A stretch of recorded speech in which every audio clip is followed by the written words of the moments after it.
नमस्कार साथियों, सीधे हम आपको पटना लिए चलेंगे जहां पर डीपीओ और डीओ सर 38 जिलों के कार्यशाला में जुटे हुए हैं और आज अभी अपर मुख्य सचिव बिहार शिक्षा विभाग के उन लोगों को संबोधन कर रहे हैं। कार्यशाला में क्या कुछ बताया जा रहा है, तमाम अपडेट जानने से पहले आपसे छोटा सा अनुरोध है, अगर आपने हमारे चैनल को अभी तक सब्सक्राइब नहीं किए तो कर लीजिएगा। बिहार टीचर न्यूज़ अपडेट के लिए सीधे लिए चल रहे हैं हम आपको पटना, जहां पर ACS सिद्धार्थ सर सभी डीओ और डीपीओ को संबोधन कर रहे हैं। हम लोगों ने ये कार्यक्रम इसलिए चुना था, हमने साथी 23 तारीख से हम लोग का जो पोस्ट समर वेकेशन है वो शुरू होना है और जो जो अब तैयारियां उसके परिप्रेक्ष्य में की जानी है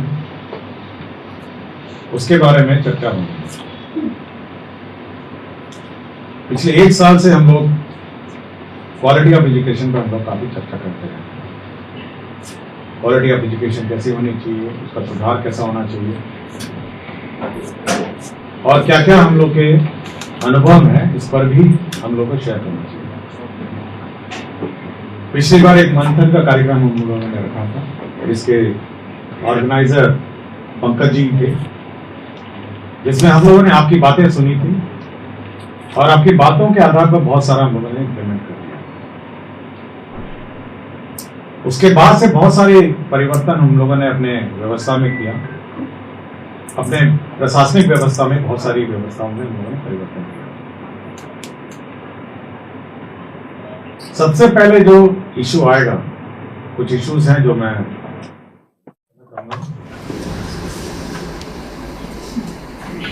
सबसे पहला इशू आएगा कि अब नए बच्चे समर वेकेशन के बाद आए हैं। हम लोगों ने उनको 2-3 टास्क दिए थे। पहला टास्क था कि वह होमवर्क करेंगे, बेसिक होमवर्क, और SCRT ने उनको होमवर्क दिलाया था। मतलब SCRT ने ही उनको यह उपलब्ध कराया है कि क्या होमवर्क है। दूसरा हम लोगों ने यह टास्क दिया था कि जो पूर्व के क्लासेस हैं, कोर्स का रिवीजन है, उसको बच्चे करके आएंगे। तो ये 2 मेजर टास्क हैं जो हम लोगों ने उनको दिया था। तो सबसे पहला जो एक्टिविटी होगा इस कमिंग मंथ सप्ताह से 23 से सप्ताह शुरू हो रहा है, ये दोनों एक्टिविटी को विद्यालय स्तर पर रिव्यू होगा और प्रधान अध्यापक इसको रिव्यू करेंगे। थोड़ा ट्रांसफर पोस्टिंग के चलते इधर उधर उथल पुथल हो रही होगी, कुछ टीचर्स इधर से जा रहे होंगे, कुछ टीचर्स उधर से जा रहे होंगे।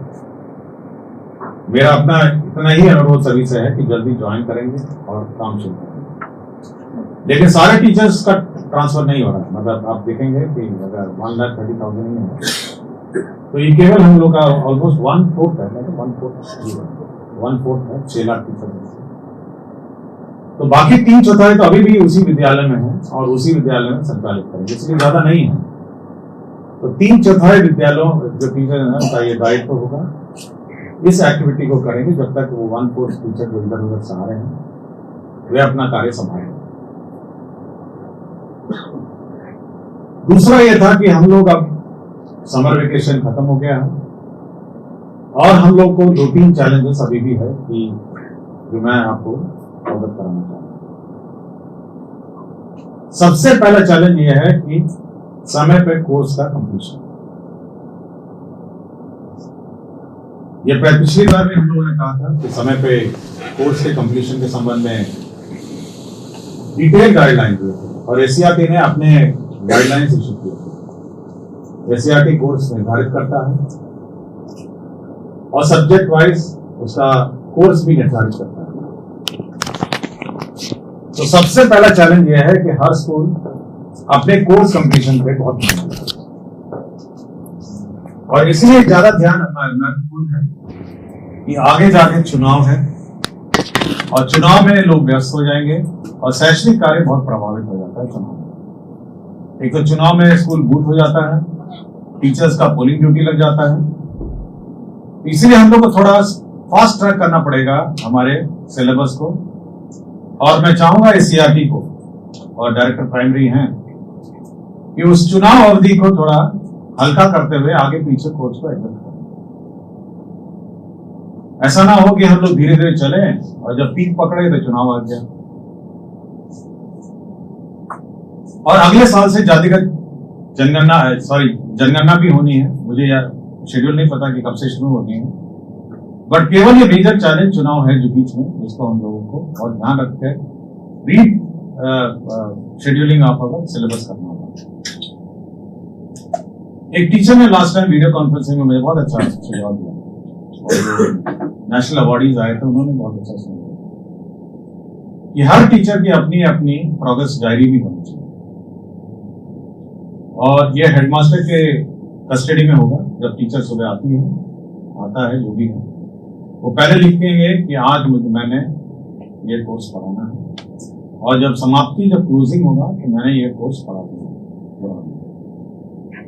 तो ये बहुत क्लियर होना चाहिए कि हर टीचर को कि सुबह उसने क्या प्लान किया था और शाम को क्या करेगा, ये बिल्कुल स्पष्ट होना चाहिए। और बिल्कुल ये स्पष्ट यह होना चाहिए कि आपका जो कोर्स कंप्लीशन प्रोग्रेस है, उस डायरी में कोर्स कंप्लीशन प्रोग्रेस है।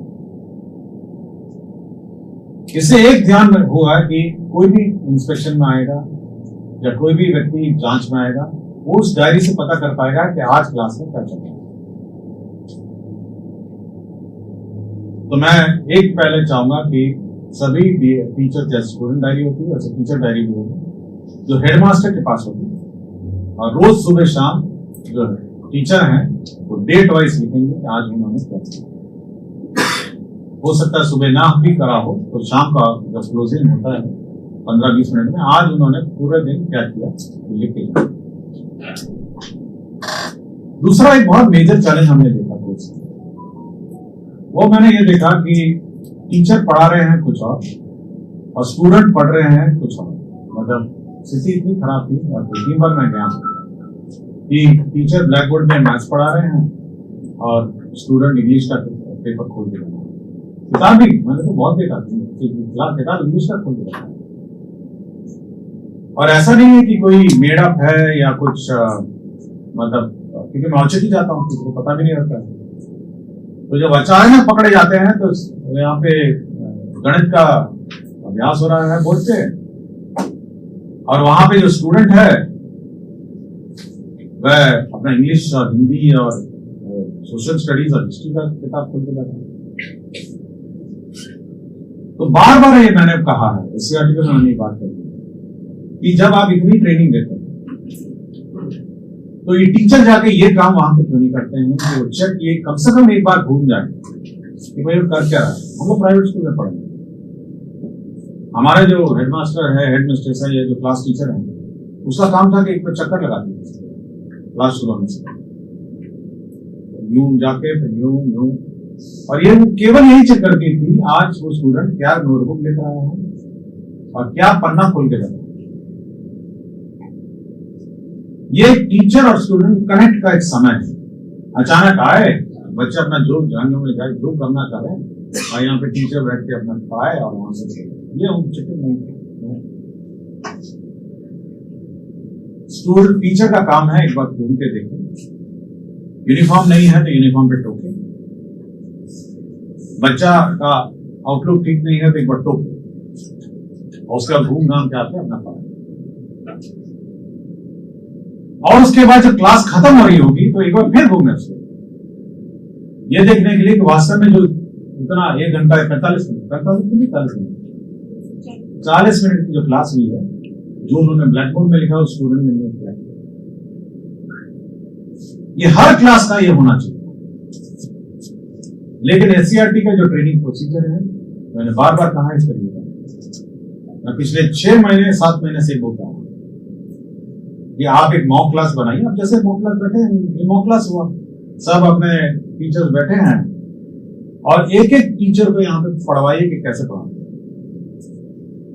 मैं चाहता हूं कि समय पे कोर्स, पहले तो कोर्स लिखना पड़ेगा ऊपर, आज हम मल्टीप्लीकेशन सीख रहे हैं, डेट लिखना है, फिर चेक करना कि बच्चे लोग डेट लिखे हैं नहीं लिखे, अपने नोट लिखे, उसके बाद उसको पढ़ाना है, फिर बीच बीच में उसको पूछना है, और एक टीचर स्टूडेंट कनेक्ट उसको मेंटेन करना है। हमारे सारे टीचर्स बहुत क्वालिफाइड हैं, आप इस पर डाउट मत करिए। वो पुराने नियोजित से सक्षमता वाले हो या कोई हो, मैं उसकी बात नहीं कर रहा हूँ। हम बेसिकली टीआरई 1, टीआरई 2 और टीआरई 3 की बात कर रहे हैं। ये लोग बीपीएससी का परीक्षा लेके आए हैं, कुछ लोग यूपीएससी में बैठे हुए थे, कुछ लोग बीपीएससी का परीक्षा लिख रहे थे और विभिन्न कॉम्पिटेटिव एग्जाम लिख के आए हैं। कुछ में असफल हुए हैं, कुछ में सफल हुए हैं, बट ये बहुत क्वालिफाइड लॉट है।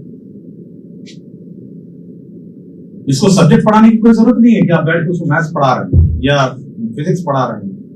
आप उसको ये पढ़ाइए, हो सकता है उसको ये नहीं पता कि कैसे पढ़ाना है, आप उसको ये पढ़ाइए कि वो कैसे क्लास में इंटरेक्ट करते हैं। मैंने एक बार बाराचट्टी गया था, बाराचट्टी बिल्कुल पलामू बॉर्डर पे जंगल के अंदर एक स्कूल था। वहां 3 यंग मतलब वो टीचर्स और एफएलएन किट निकाल के वो पढ़ा रही थी। ट्रायंगल था, स्क्वायर था, नंबर था, कुछ कर रही थी और बच्चे सब बैठे हुए थे, सबसे सिखा रहे थे।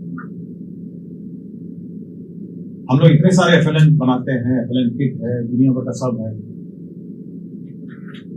लेकिन ज्यादातर एफएलएन किट जब स्कूल में जाता है वो संदूक और स्टेनलेस स्टील वो जो संदूक है उसके अंदर जाके बंद होता है।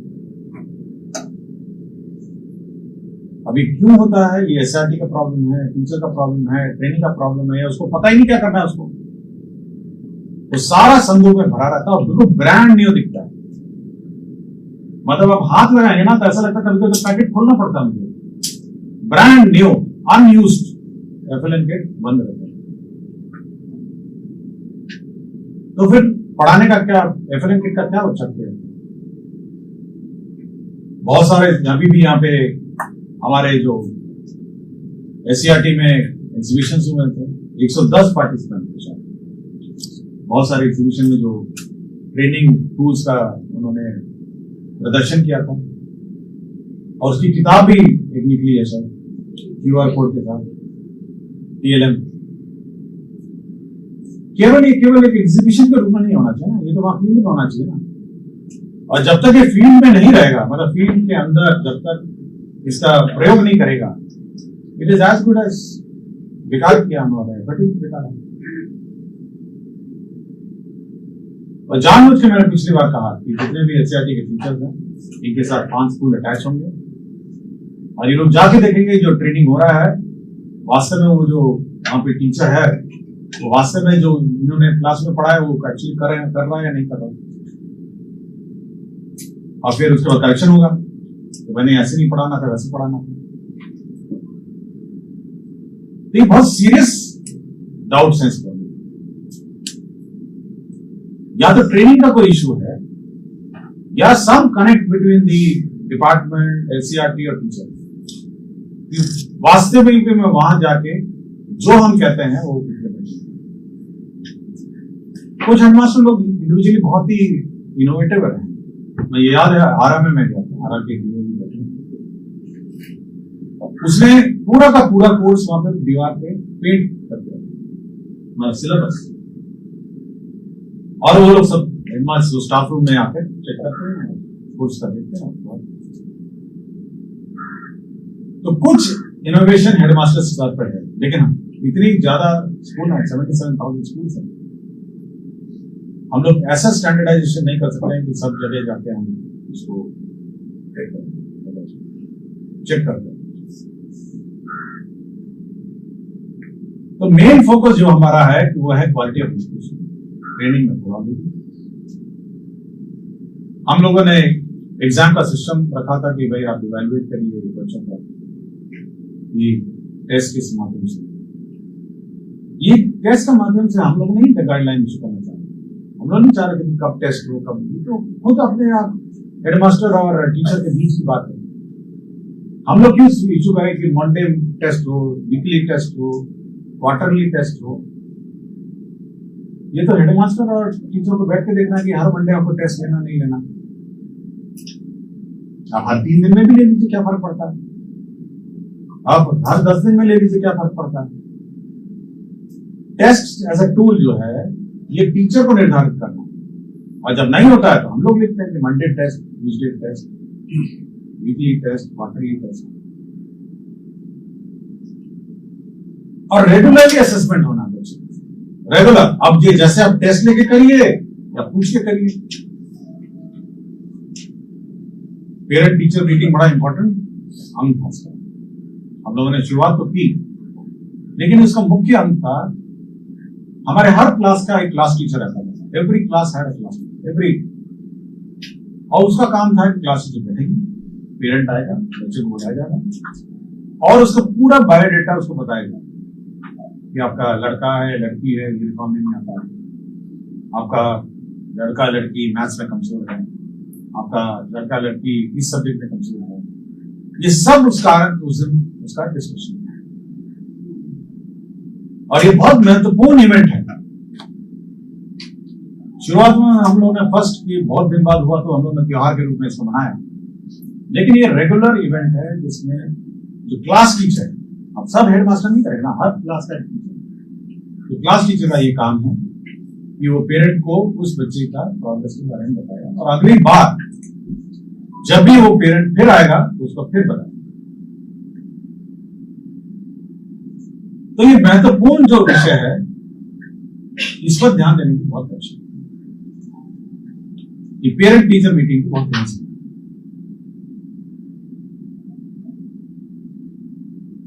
हमारे बाकी जो एक्टिविटीज हैं, फिजिकल एक्टिविटीज हैं, म्यूजिक है, डांस है, इसके लिए हम लोगों ने कंपल्सरी सैटरडे में निर्धारित किया और सुरक्षित शनिवार हम लोगों ने निर्धारित किया है जब सारे एक्टिविटीज होंगे और इसकी भी मॉनिटरिंग।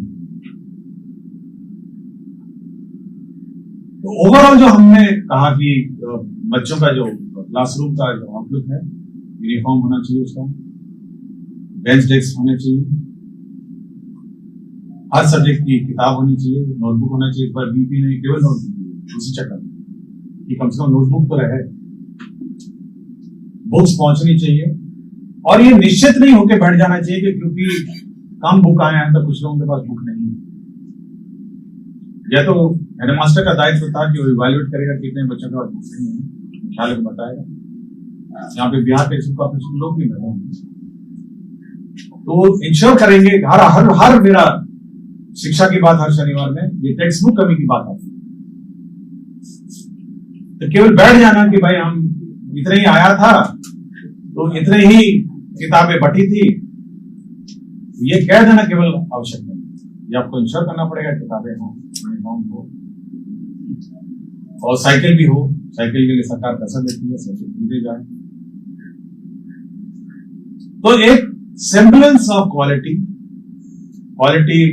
बेस्ड एजुकेशन होना चाहिए, इस पर मेन फोकस। हम लोगों ने बायोमेट्रिक अटेंडेंस शुरू किया और हम लोग रेगुलरली इसका एवेल्युएशन भी कराते हैं, चेक भी कराते हैं। कुछ टीचर्स आज भी फर्जीवाड़ा का प्रयोग करते हैं, बोर्ड पे लगा दिया अपना फोटो और साथी को बोल दिया कि आप मोबाइल से फोटो खींचिए। लेकिन बहुत दिन नहीं चलने वाला, ये बहुत थोड़े दिन चल सकता है और पब्लिक का भी बहुत ही अलर्टनेस है, पब्लिक भी शिकायत करती है और पब्लिक शिकायत करती है तो भी कर जाता है। और हमने ये भी कहा है कि सबसे कठोर से कठोर सजा होगी क्योंकि फॉल्सिफिकेशन गवर्नमेंट। तो मैं बहुत ही क्लियर इस बात पे हूं कि फॉल्सिफिकेशन अब अगर रिकॉर्ड्स होगा तो हम लोग कठोर से कठोर हम लोगों ने ई शिक्षा कोष लागू किया और ई शिक्षा कोष ये आज की परिकल्पना नहीं थी, ये 3 साल पहले से ही वर्क इन प्रोग्रेस। बहुत कोशिश, बहुत इस पर विचार हुआ और फाइनली ई शिक्षा कोष में मॉड्यूल्स के बारे में चर्चा हुई। 3 साल पहले की बात, आज की बात नहीं। आपको लगता होगा कि आज ही अचानक, मैं फाइनेंस सेक्रेटरी था उस वक्त, हम लोगों ने और देन तत्कालीन एसीएस एजुकेशन पे कौन सी चर्चा हुई और अब इसको फुल फ्लेज्ड इसको लागू। मतलब ये केवल अटेंडेंस का मॉड्यूल नहीं और ये केवल मतलब हाजिरी लगाने का या केवल छुट्टी अप्लाई करने का नहीं। इसमें आपको टैबलेट भी उपलब्ध कराए जाएंगे, सभी स्कूल्स में टैबलेट्स होंगे और उस टैबलेट के माध्यम से आप एवरीबॉडी विल हैव, इसमें ना आप जीपीएस टैंपर कर पाएंगे, बनाइए इस प्रकार का फोटो, वो रिकॉर्ड रहेगा कि आपने किस फोटो से लिया और क्या। तो पहले तो बायोमेट्रिक अटेंडेंस, दूसरा हर क्लास का आपको फोटो देना, मतलब every day the photo of the class. Class 1 है तो क्लास 1 का फोटो होना चाहिए, क्लास 2 है तो फोटो होना चाहिए, क्लास 3 क्लास। इससे यह सुनिश्चित कर पाएंगे कि बच्चे जो हैं उसकी संख्या आप केवल फोटो देख के पता चलेगी। इस क्लास 1 में कितने बच्चे हैं, क्लास 2 में कितने बच्चे हैं। तो क्लास में बच्चों की अटेंडेंस की भी समस्या है। तीसरा यह है कि हम लोग ये सैंपल फेस रिकग्निशन सॉफ्टवेयर उसमें लगाएंगे और हर रोज 100 से 200 स्कूल लेके उसमें टेस्ट चलाएंगे कि वास्तव में जो टीचर ने मार्क किया है वो वास्तव में उतने बच्चे हैं या नहीं। ऑटोमेटिकली वो चेक करेंगे स्कूल का अटेंडेंस सिस्टम, और पकड़ा जाएंगे, अगर दूसरे में पकड़ा जाएंगे तो ये आपको उसका कार्रवाई होगी। तो सैंपलिंग चेक होगा ना, हम लोग हर रोज 77,000 इंटू 2 करोड़ बच्चों की जांच नहीं कर सकते, लेकिन रोज उसका 200 स्कूल उसको चेक करें, तो यह भी लागू उसमें हो जाएगा। तो आपका बच्चों का अटेंडेंस, बच्चों का फर्जी वाला और बच्चों का जो बाकी अटेंडेंस सब। तीसरा यह है कि अब उसका लिंक है mid day meal. Mid day meal चाहे कितना भी कहे, हम लोगों ने मैंने 1 सप्ताह 1 महीना 1 साल मैंने फर्जी अटेंडेंस लगाने के 2-3 कारण और प्रमुख कारण उसमें मिड डे मील। प्रमुख कारण फर्स्ट टॉप मोस्ट रीजन है सब चाहता है कि अगर 50 बच्चा है तो 200 दिखाऊं, 100 बच्चा है तो 400 दिखाऊं। प्रथम जो प्रॉब्लम है वो मिड डे मील, और ये तो नॉट टॉलरेबल है और इसको तो अप्रोच करते हैं। और अब तक क्योंकि बायोमेट्रिक हो जाएगा, फोटो आ जाएगा, फोटो से तो जैसे ही डालेगा मिड डे मील, आज 50 है तो 50 फोटो होने चाहिए बच्चे। अगर वहां पे 10 बच्चा है और 50 दिखाएगा तो मिड डे मील के प्रभाव है। तो पहला तो वो। दूसरा है गांव में दबाव, कि अगल बगल गांव के लोग माता पिता आएंगे, कहेंगे मेरा फर्जी अटेंडेंस लगाइए बच्चों को। शेखपुरा ठीक हो रहे ना। तो बच्चों का दबाव, ये माता पिताओं का दबाव, उसका मुख्य कारण ये है। तो उसके 2 कारण। उसका ये कारण, पहला कारण है कि उसका बच्चा वहां पढ़ता ही नहीं, उसका बच्चा पढ़ता है ट्यूशन और कहीं दूर कहीं क्लास में पढ़ता है। ये कारण है ना। तो पहला तो है कि फर्जी अटेंडेंस लगवाइए उसका, और दूसरा है तो गरीब बच्चा स्कूल नहीं जा पाता है, उसका अटेंडेंस है, मतलब आउट ऑफ स्कूल और ड्रॉप आउट जिसे कहते हैं ना, यही कहते हैं ना ऐसी कि भाई कम से कम यूनिफॉर्म का पैसा खाते में आ जाएगा, माता पिता का साइकिल का भी आ जाएगा, पैसा तो आ जाता है, सरकार देती है, अटेंडेंस फर्जी करेंगे। तो 2-3 मुख्य कारण। पहला कारण वही है कि स्कूल में पढ़ते ही नहीं, फर्जी लगवाइए इसका। तो ये फर्जी अटेंडेंस का सिस्टम बंद होना है। तो इतने टीचर्स हो गए ना, हम आज भी पूछ रहा था फाइनली सॉफ्टवेयर जब चेक कर रहे थे ट्रांसलेशन, सर कितना पीटीआर स्कोर मिनिमम मैथ। तो मैंने कहा भाई पीटीआर अब 20 और 40 के बीच में रखिए, ये होगा ना। लेकिन अगर 20 में अगर पीटीआर में मैं फिट करता हूं तो पता चला जब मैं क्लास जाऊंगा ना तो 5 बच्चे में टीचर, 40 में मान लिया 20 होगा, लेकिन अगर 20 रखूंगा तो 5 बच्चे पे टीचर नजर आ रहा है। तो ये फर्जी अटेंडेंस, इसको प्लीज बंद करवाइए, बिकॉज पूरे हमारे इकोसिस्टम के पूरे टीचर का फर्जी अटेंडेंस, स्टूडेंट का, इसको बंद। अगर कोई माता पिता चाहता है कि भाई वो प्राइवेट में पढ़े तो पढ़े ना, जाइए नाम काटिए, यहाँ से काटिए, अपना घर जाइए, अपना ले जाइए, लेकिन किसी स्कूल में भर्ती करा दी। ऐसा नहीं कि काट के घर बिठा दी, भी अलाउड नहीं, अंडर दी आती है, वो भी कानूनन जुर्म है। लेकिन अगर आप उसको मतलब फर्जी अटेंडेंस लगाएंगे तो आपको यही नहीं पता कि बच्चा है कहाँ पे, वो स्कूल में है, ट्यूशन में है, कहाँ है। ठीक उड़ना शेखपुरा डीओ। तो ये बिल्कुल इंश्योर करना होगा कि आपको फर्जी अटेंडेंस में बिल्कुल स्ट्रिक्ट होना चाहिए। और तीसरा है वो ई शिक्षा कोर्स में वो जो टैब है वो अब आपका सिलेबस भी जांच करेगा। तो जो टीचर नोटबुक है उसको रोज लिखना है और उसको फोटो खींचना है। वो नोटबुक भी नहीं रहेगा, वो नोटबुक जैसे ही अटेंडेंस लगाया, शाम को खत्म हुआ, अपना पन्ना खोलिए, फोटो खींचिए। एक पन्ने पे एक दिन का रहेगा, 300 कितना 270 ना, 270 पन्ने होंगे। टाइप करने की कोई जरूरत नहीं है। Teacher number 1, teacher number 2, teacher number, attendance के साथ सिलेबस, बच्चे का अटेंडेंस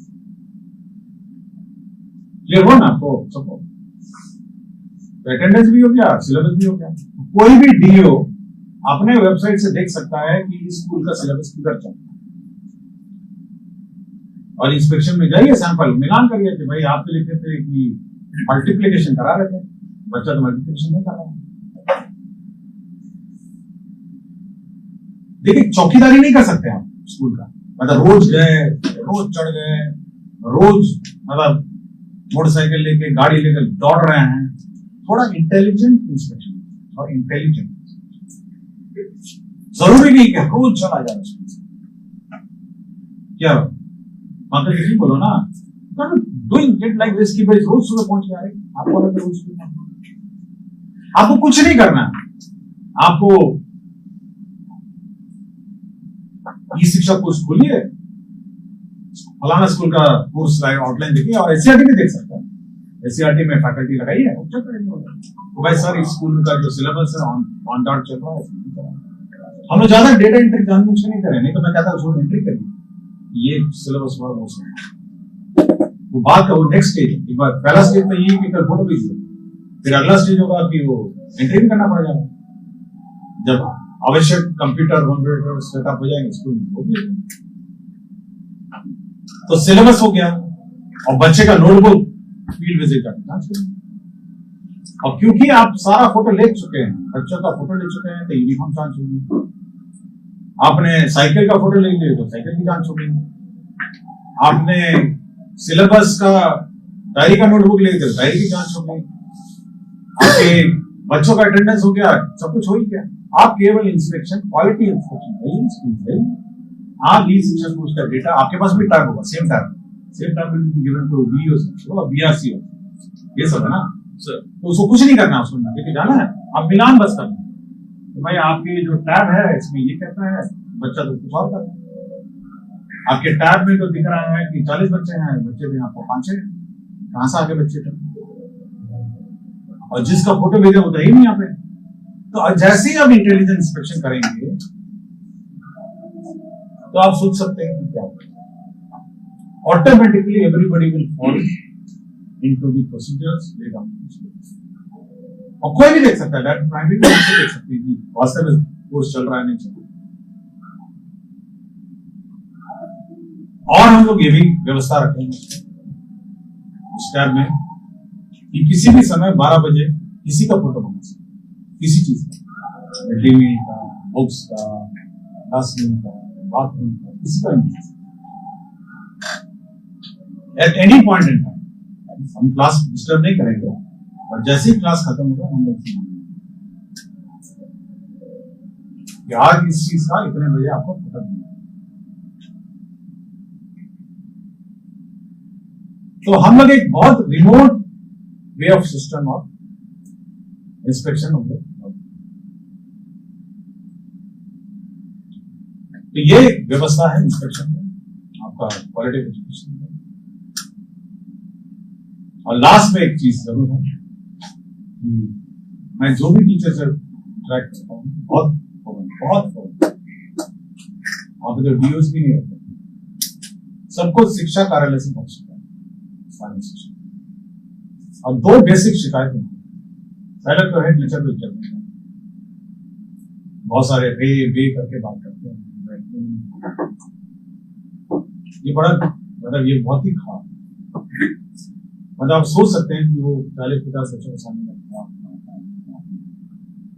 और आपके कार्यालय में आता है तो आपका जो क्लर्क है उसको रेप भी करना, ये बहुत ही ये बिल्कुल मतलब वो रोल मॉडल है अपने स्कूल में। सोचिए कितना मायूस होता होगा जब जाता हूँ,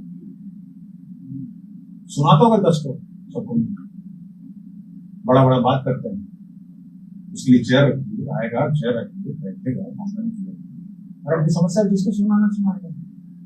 ये बेसिक इज्जत उसको देनी पड़ेगी ना। हम कार्यालय में बुलाते कैसे मिलते हैं, रेप करके मिलते हैं। हम सबको बोलते हैं मैडम आपकी बहुत कुछ मिल रही है, तो कुर्सी ऑफर करता हूँ कि जहां कुर्सी मिले बैठ गई। तो एक बेसिक कर्टेसी होनी चाहिए। और दूसरा है दान दक्षिणा वाला। दान दक्षिणा तो बहुत डेंजरस है। दक्षिणा दीजिएगा तो पटअप होगा, दक्षिणा नहीं दीजिएगा तो काफी दीजिएगा। तो ये धीरे धीरे आपका ई शिक्षा को, अभी तो छुट्टियां घुस गई हैं, फिर वेतन भी इसमें चला जाएगा। तो जितना धीरे धीरे धीरे धीरे सारा ई शिक्षा को, salary module, leave module, approval module, attendance module, mid day module, अब आप देखेंगे ई शिक्षा कोर्स का जो ओरिजिनल सैंक्शन है इतना यूज है, सॉफ्टवेयर है उसके धीरे धीरे सब करना। आज ई शिक्षा कोर्स भी है ना, मॉड्यूल है, लेकिन मैं जस्ट आपको आउटर आपको बताना चाहता हूं कि उसका क्या लास्ट है कि इंफ्रास्ट्रक्चर। हम लोग इस बार मोटा मोटी 15,000 करोड़ का हम लोग सैंक्शन, और 3 चीजों पे हम लोग इस बार ध्यान। पहले तो है नंबर 1 एडिशनल क्लासरूम्स, दूसरा है electrification of complete electrification of school buildings, तीसरा है टॉयलेट्स एंड PHEDs पंप और मोटर्स, और चौथा है आपका बाउंड्री होम, और 5वां है आपका प्लेग्राउंड। 5 कंपोनेंट, और 5 कंपोनेंट हम लोग पूरे राज्य में एक साथ सैंक्शन। एजेंसीज अलग है, PhD का हो सकता है, PhD करेगा, प्लेग्राउंड करेगा मनरेगा, और कुछ इस पार्ट में हम लोग पंचायती राज व्यवस्था को देंगे कि आप बाउंड्री वर्ड तय करना चाहिए जहां पे इंक्रोचमेंट के मामले में पब्लिक, और एडिशनल क्लासरूम राज्य स्तर से। तो ये हम लोग इस सप्ताह स्टार्टिंग 20 तक हम लोग ये भी सैंक्शन ऑल दी बाउंड्री, और एक काम मोटा मोटी आपका 10-15 दिन में काम शुरू हो जाएगा। जो काम पंचायत को है वो डिपार्टमेंटली अपना काम शुरू कर देंगे, तो तुरंत 10-15 दिन में काम भी लगा। लेकिन मेरा इतना ही अनुरोध है कि जब आप लिस्ट जो जाएगी वो आपसे वेट होगी, मतलब यू विल फाइनली डिसाइड कि स्कूल में मॉडल बनना है, स्कूल में एसीआर बनना है, स्कूल में टॉयलेट बनना है, स्कूल में फलाना है, ये आपका काम। हम लोग ग्रॉस नंबर्स भेजेंगे कि इतने क्लासरूम हम लोगों ने इस ब्लॉक में सैंक्शन किए, कितने क्लासरूम इस ब्लॉक में, कितने मीटर हम लोगों ने बाउंड्री किया, ग्रॉस नंबर जाएंगे ब्लॉक में। आपका काम है कि किस स्कूल में बनना है ये आप चिन्हित करेंगे, वो भी ई शिक्षा कोर्स, और उसके बाद आपका काम खत्म। That's all, you will identify कि स्कूल में इसे बनना है, इस स्कूल में इतना बाउंड्री वॉल बनना है, इस स्कूल में इतने टॉयलेट बनने हैं, इतने, और मैं आपको इसमें इन्वॉल्व नहीं करूंगा, केवल फर्स्ट टाइम आप उसको इंगित करेंगे कि किस स्कूल में क्या करना है। क्योंकि ई शिक्षा को उसमें एक तरफ रिक्वायरमेंट है और आप उसमें डाल रहे होंगे कि ये काम करें, तो हम लोग कंपेयर कर सकते हैं कि रिक्वायरमेंट करना। तो हम लोग को बेसिक इस 2 दिन का जो कार्यशाला है क्वालिटी ऑफ एजुकेशन की बात करें। अटेंडेंस जो पुराना है वो सब कौन केस, मतलब वो तो बात पुरानी। क्वालिटी ऑफ एजुकेशन है, हमारे इंस्पेक्शन सिस्टम है, हमारे ई शिक्षा कोर्स के कैसे मॉड्यूल्स हैं, इंफ्रास्ट्रक्चर के बारे में हम लोगों ने डिस्कस किया, और जो एंटाइटलमेंट्स हैं, बुक्स है, यूनिफॉर्म है, हमारे बुक्स यूनिफॉर्म, साइकिल है, और गर्ल्स स्पेशली जो बड़ी लड़कियां हैं उसके लिए पिंक रूम बनाना, सैनिटरी पैड्स के लिए डिस्पेंसर्स का एक जगह रखना, ये सब ब्रॉडली सब। और नए टीचर्स ज्वाइन करेंगे। कल डायरेक्टर प्राइमरी ने मुझे कहा कि समारोह रखना है जहाँ पर बच्चों को वापस बुलाना है, वापस आएंगे, एक समारोह के रूप में उसको मनाना है, और उसी में होमवर्क डिस्कस करना है, मॉडल सिखाने में, होमवर्क जो किया है उसका प्रदर्शन करना है, और एक सप्ताह ही चलेगा। और इसी बीच टीचर आप ऊपर नीचे करके जा रहे हैं हाउस में, तो एक समारोह के रूप में इसको मनाना है। और नेक्स्ट वीक से, इस वीक को छोड़कर नेक्स्ट वीक से सीरियस कोर्स स्टडी होगा, और एसीआरटी फिर रीडिजाइन करेंगे। यही है, मैं उम्मीद करता हूँ कि आप ध्यान से सुनेंगे और सब में फील्ड लेवल पे जो फीडबैक है, मेरा फीडबैक सिस्टम बहुत स्ट्रॉन्ग है, बहुत दुनिया भर से आता है। ऐसा नहीं है कि मैं केवल फोन करता है, व्हाट्सएप करता है, दुनिया भर से आता है। इसलिए मैं अगर जाता भी नहीं हूँ फिर भी मेरा फीडबैक सिस्टम बहुत स्ट्रॉन्ग है, और सभी टीचर्स मेरे से ऑलमोस्ट डायरेक्ट हैं, कोई रिजेक्ट नहीं करता है, कोई टीचर सीधा नहीं, और मैं किसको डांटता भी नहीं हूँ और सीधा नहीं सीखता। इसलिए फीडबैक सिस्टम बहुत स्ट्रॉन्ग है। ब्रॉडली क्या फील्ड में चल रहा है पूरी